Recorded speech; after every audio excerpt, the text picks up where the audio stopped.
The pre-rut is my favorite time to hunt. The action is slowly building up into that peak rut, and that's when things can get a little weird if you're not in the right spots. That's when you can start experiencing that dreaded October lull. But during the pre-rut, bucks are starting to move more, trying to find that first receptive doe. So the chances of you having a good buck run across your stand go up as the pre-rut goes on. And you still haven't been beaten down yet by all those bad sits, so you're still pretty optimistic. But even with the magic of the pre-rut, you can still struggle a lot if you don't know what you're doing, you're not sitting in the right places, or maybe you are seeing deer, but they're always the smaller, younger deer, the small bucks, the young does, and that's just not what you're after. Well, in this video, we're gonna go over 3 pre-rut hunting tips so you don't miss out on that action, get you closer to those caliber of bucks that you're after. But before we go over these tips, do me a favor, and if this is your first time on my channel, hit that subscribe button and make sure you click that bell icon so you can be notified every time I upload a video. And the first tip to hunting the pre-rut is to start looking for those good bedding areas. Bedding cover is going to be key as the pre-rut goes on and leads into the peak rut.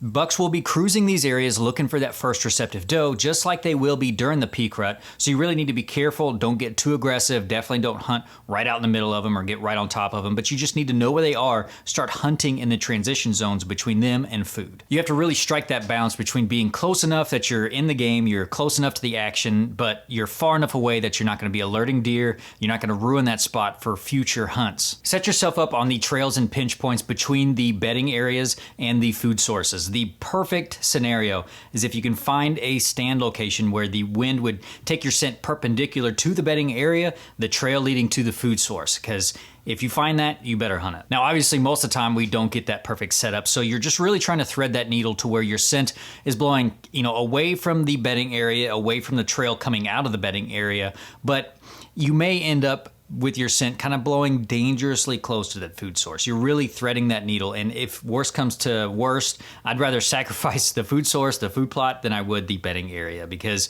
deer will just come out into the food source during the cover of night if they think, if they start associating that with danger. But the bedding area, if you blow your scent in that bedding area too many times, it's just done. And the second pre-rut hunting tip is to start looking for some secluded scrape lines. Seeing a scrape during the middle of October is a great sign, but where that scrape is matters a lot when it comes to hunting success. A scrape on the edge of a food plot or along a main trail probably sees a lot of heavy use by young bucks and does. Now, obviously get a camera on it to be sure, but if you find a scrape line deep in the woods into some secluded cover or some areas that are hard to get to, that's probably where you really want to be. But when you find these potential hotspots, do not hunt them stupidly. You can royally mess up that spot. Set up on the downwind side of them, probably at least 20 yards away, because the closer you are, if you hunt right over the top of them, not only is your shot's gonna be harder to take because it's probably a steep downward angle, but you run the risk of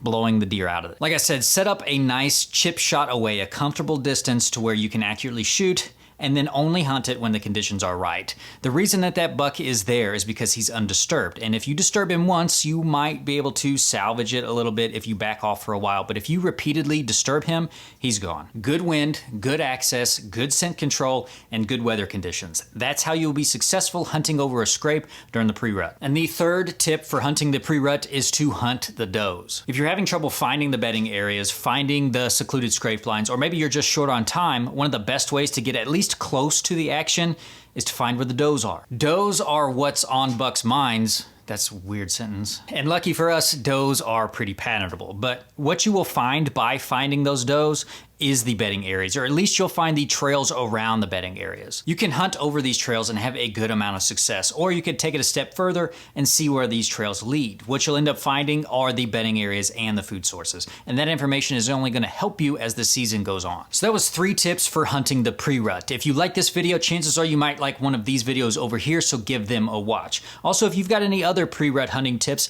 make sure you leave those down in the comments below. You never know who you might help. Hit that like button if you like this video, share it if you found it helpful, and make sure that you are subscribed so you can stay informed.